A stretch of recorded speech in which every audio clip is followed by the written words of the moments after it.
but there's a lot more strategic way to approach learning and development and training. You can't just create a PowerPoint and expect people to absorb everything. It might be several weeks long, but there's really nothing in there above and beyond the initial training. They get through, they complete the course, yay, it's done, check the box. And then the individual goes out onto the production floor, and there's no follow-up thereafter. There's no coaching, there's no checking in, there's nothing that happens after that. It's basically sink or swim.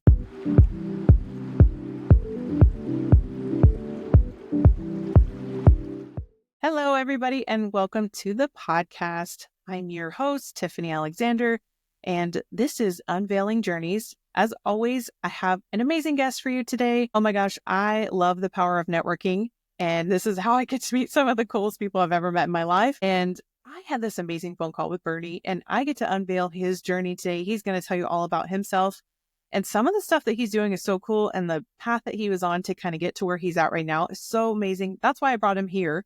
So here's what I want to do. I want you guys to get to know Bernie, and I want you to tell me about what it is you're doing right now and a little bit about your company and what you're doing with everybody about that. Yeah, absolutely. Thank you for having me today, Tiffany. So I'm the owner of Insignia Training Partners. We are a fractional learning and development service provider. There are not too many companies like mine in the business. What we do is connect organizations with the people, the content, and the resources that they need to be able to design, develop, and deploy training programs. I am really passionate about virtual training specifically. I mean, everybody had to go virtual throughout the course of COVID, right? But unfortunately, if you scroll LinkedIn for 5 minutes right now, you'll see a dozen master classes, and the harsh reality is they suck. And so I hate to say that because I do give them kudos for going out there and trying, sharing their knowledge, right? Getting themselves some exposure, but it really lacks engagement. And that is one thing that I have really prided myself on throughout the course of my career, is really engaging with my audience and my training programs, because ultimately it's the engagement, it's the follow-up, it's the follow-through, it's the coaching that people really start to see real behavior change in their lives and in their organizations. Man, that's incredible. Now you were changing this stuff even a little bit before COVID, right? Like this wasn't just COVID. Yeah, no, I mean, when we're talking about virtual, that was, obviously where it came in really heavy. But, I got my start in learning and development over 20 years ago at Quicken Loans. I was a mortgage banker straight out of college, and the wisdom of my teens, I figured all of the widgets out there needed to be marketed, so should have no problem finding a job. So needless to say, I ended up in sales and realized pretty quickly that the smile and dial routine wasn't for me. But I had an opportunity to interview to become their very first leadership development trainer. And, long story short, I ended up getting the job. And it was really cool because they actually didn't need me in the classroom. My role there was as an experiential trainer. And that's, a little bit more commonplace now, but wait, back what then, does that mean? So it's immersion learning, right? And doing activities and really getting hands-on in the learning, right? So what I would do is I would take these large groups of up-and-coming leaders and we would go do ropes courses and SWAT team trainings, or I would build these full-day activity-based missions. Yeah, where, people were put in really stressful situations sometimes where, we were focusing on the same skill sets they'd use to run a team, problem solving, communication, teamwork, things like that. But doing it 3 stories up in the air, dangling by a little rope, right? You put people in these stressful situations and you see how they naturally respond to those challenges. Yeah. And that's incredible. Before I met you, I've never heard of stuff like this. Like people are lacking. So this is like an amazing space that you're in, because like you came from how cool this was before to then interpret this into like a LinkedIn version, right? Yeah. Yeah. Or a Zoom version, right? Zoom version. Yeah. I mean, we'll play on any platform really, but Zoom is where I tend to kind of gravitate to. But, it's really interesting because, now today you have things like gamification in learning, and you have these mastermind programs where everyone participates and works on a challenge together. But, that is experiential learning. It's the hands-on component, the doing of learning and development. And, if you know anything about adult learning theory, I won't claim to be an expert, but ultimately it's the hands-on where people really learn, right? The actual doing of the thing. There's an old saying in learning and development that goes, telling isn't training. And unfortunately, that's where most training happens is, you have somebody standing at the front of the room or on camera and they talk at you for an hour, and there's no implementation, there's no activity there. Engagement is everything when you're talking about virtual. Man, that's incredible. I need to take some of this to heart because I talk to people all day long about real estate and I'm trying to get them to understand stuff and I'm using my hands, but also I'm talking at them, right? So that's not entirely the best way to do this. Like, how do I make everything that I do better? You're like making me second guess everything, which is perfect, right? Just like, how do I make what I do better? Oh man. Hey, you didn't always want to be this when you grew up. Like, where are you from? So I'm originally from Detroit, Michigan. I have spent 44 now, and I've spent 41 years here in Michigan. The 3 years that I spent outside of Michigan, I went to West Palm Beach, Florida, Northwood University, and that's where I got my my marketing degree. There we go. Yeah. Man, okay. Are you back in Michigan now? I am, yeah, back in Michigan now. I live in the very same city that I grew up in, St. Clair Shores, Michigan. Absolutely love it here. I have 8 siblings, so I'm one of 9. I'm the oldest. And all but 2 of us live within just a couple of miles of where we grew up. That's nice. And it's good for an easy family vacation, get back together or reunion, right? Yeah. We spend literally every holiday, every birthday together. I mean, sometimes it gets a little much, but I would rather be close than far. That's true. And coming up on the end of the year, you guys got Thanksgiving, Christmas, holidays, right? Yes. We're like in the thick of birthday anniversary season over here. We have like boom, boom, boom, boom, boom. Yeah. And that's the interesting thing too. Like 2 of my sisters also born in November. So, we go like November 3rd, November 4th, and my birthday's the 23rd. And then my niece is a couple of days before me. I think it's the 18th the 18th of November. And then we roll right into Thanksgiving. And then a few weeks later, you got Christmas. It's oh my gosh, madness. Cake all year, right? Yeah, literally. That's awesome. Oh man. Okay. So right now in your business, you are absolutely leveling up what people are doing by helping them get across what they need to get across better. And this sometimes could be like daunting over and over again. I know you're the best at making this stuff amazing and exciting, but why? Like, why is this so important to you? Well, like I mentioned earlier, I think a lot of people, when they look at training, they think that they can just, stand at the front of the room and talk at people and, everyone's going to hear them. And now so now you need to go and do it. But there's a lot more strategic way to approach learning and development and training. Again, I mentioned adult learning theory as an example. You can't just create a PowerPoint and expect people to absorb everything. You need to engage them. You need to do activities. There needs to be follow-up. There needs to be coaching. A lot of organizations, when they're doing onboarding, as an example, they go through maybe a week long or 2 weeks long, or depending on the the level of the training or what they're trying to communicate. It might be several weeks long, but there's really nothing in there above and beyond the initial training. They get through, they complete the course, yay, it's done, check the box.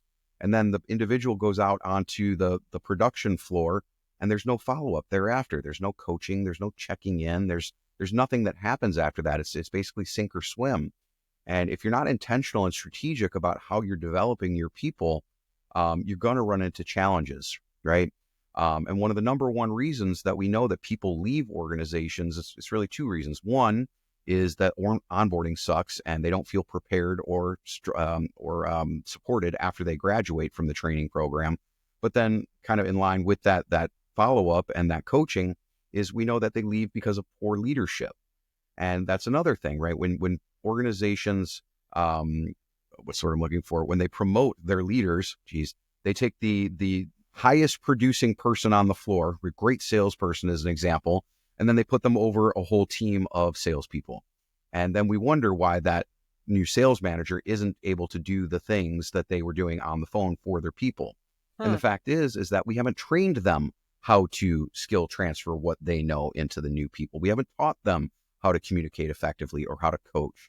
So if we're not investing in the people and strategically and intentionally focusing on what are the skill sets, what are the behaviors, what is it that we're actually trying to accomplish, we're going to fail. Because the old saying goes, if you fail to plan, you plan to fail, right?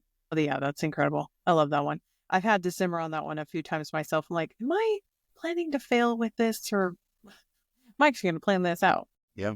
That's an interesting thought. I've never considered that, because I think everybody has had almost, if not a personal, a friend experience where they promoted somebody maybe from within, or that's all that they do. and they've now put some guy who was good at what they do, but now they're not good at training other people.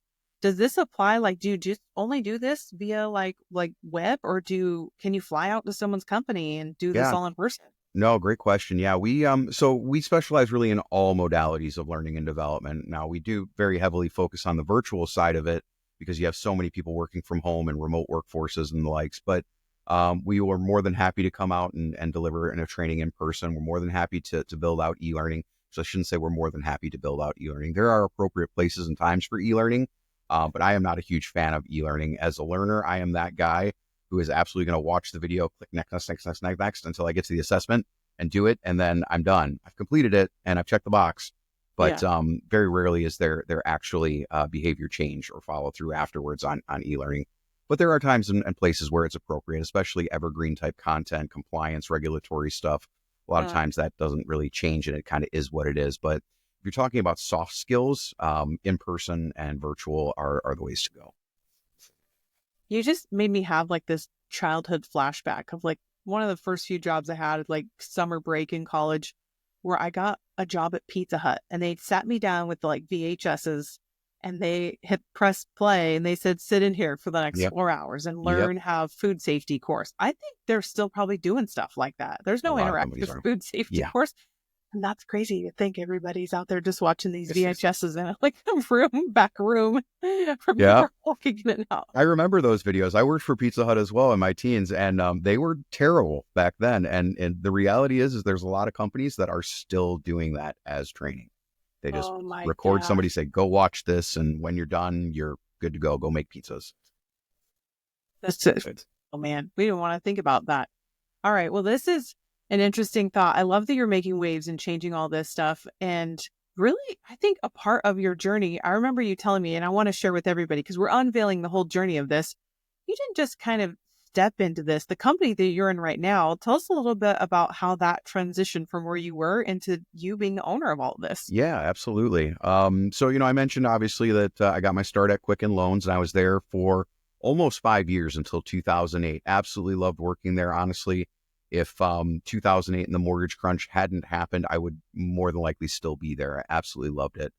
But it did happen, and I got laid off because I didn't make revenue for the organization.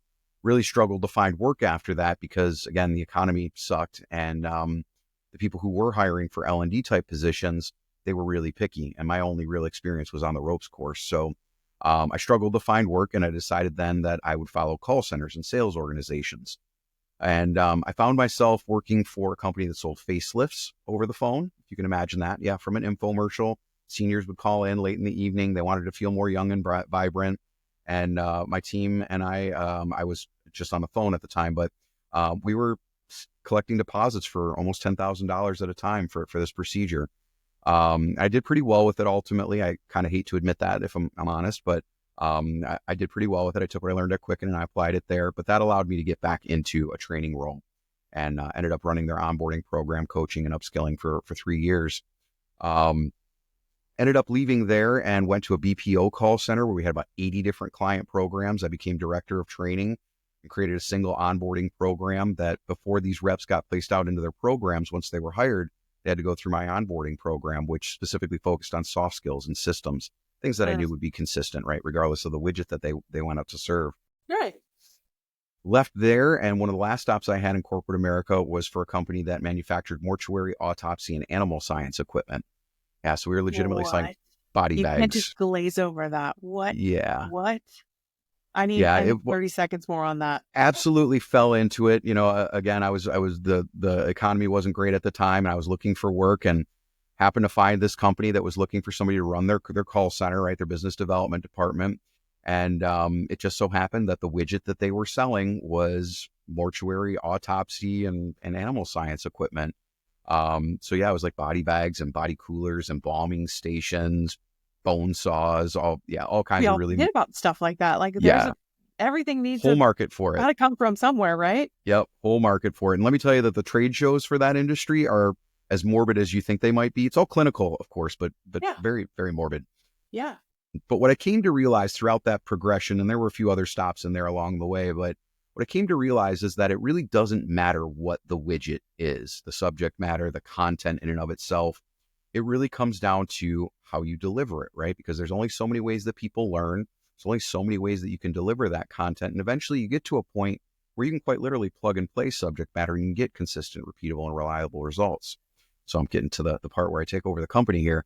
I ended up working with, I'm the second owner of Insignia. I worked for and with my predecessor for on and off for about 5 years as a contract facilitator, virtual producer, and a learning consultant as a contractor for about 5 years, and absolutely just fell in love with the variety of different things that I got to work on. Did a couple high profile projects with Ford Motor Company, Ernst & Young, and Hertz Rent-A-Car. And again, just got similar results I always did in corporate America, because I won't say necessarily I figured out the secret sauce, but I kind of did. Kind of. And so it didn't really matter to me what the subject matter was. And I went to my predecessor one day and I said, listen, I really like this contractor lifestyle. I'm making better money than I ever did in corporate America. How can I do more of this? How can I help you to grow the business so that self-servingly I can do more of this work? And she said, Bernie, I'm going to do you one better. And I was shocked. I was like, what do you mean do me one better? She's like, look, I've been running this business for 15 years. Absolutely love it. If I were a younger woman, I'd do it forever, but I'm not. I'm 65. My husband's 67. He's retired. I'm looking to retire. I've actually been looking to sell the business for a couple of years, but didn't want to sell it to a larger organization that might ultimately tear it apart or not take care of my clients the way that I have all these years. And I've never had feedback or results like I've had with you. I think you're the right person to take it over. Wow. So, I was both elated and shocked. And my first response was, I can't afford to buy your company. You're paying me well, but what you're paying me. It's not enough to buy your company. And she reassured me that she felt I was the right person to take it over. And kind of the long and short of it is she pulled a Godfather move, minus the horse's head in the bed, just made me an offer I couldn't refuse. And here I am now almost 3 years later, running a professional services learning and development company. And really it's, we do all of the parts and pieces, either full service or a la carte, that could be fractional strategy, chief learning officer, could be facilitators, instructional designers, project managers. But as I mentioned several times already, we really focus very heavily in virtual at this point. I don't think there's a CFO out there that's going to argue the value of virtual training when you're talking about travel and per diem and all of the stuff that goes along with sending your workforce to a seminar or a summit somewhere. Right. It's just, it's the way that the world is learning and doing business at this point. It's far too efficient and effective to argue it. I agree 100%. I love being able to just meet with people on Zoom. I mean, like, we've never met in person. And if it is, we're going to bump shoulders in an airport, ironically, be like, whoa, are you Bernie? Yeah, right. I've had so many Zooms with you, but I haven't actually met you in person. Sometimes we have that. The reality, though, Tiffany, is that the virtual environment now allows literally every company, whether you're one person or a million people, to be a global organization, right?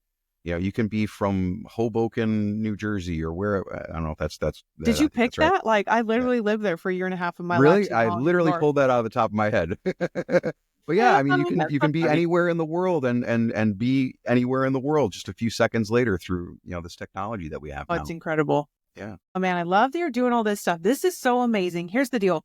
Everybody can see the impact that you have, the heart that you have for all of this. Everybody's thinking to themselves right now who's listening, how do I get to know Bernie? How do I figure out if Bernie's a good fit for me?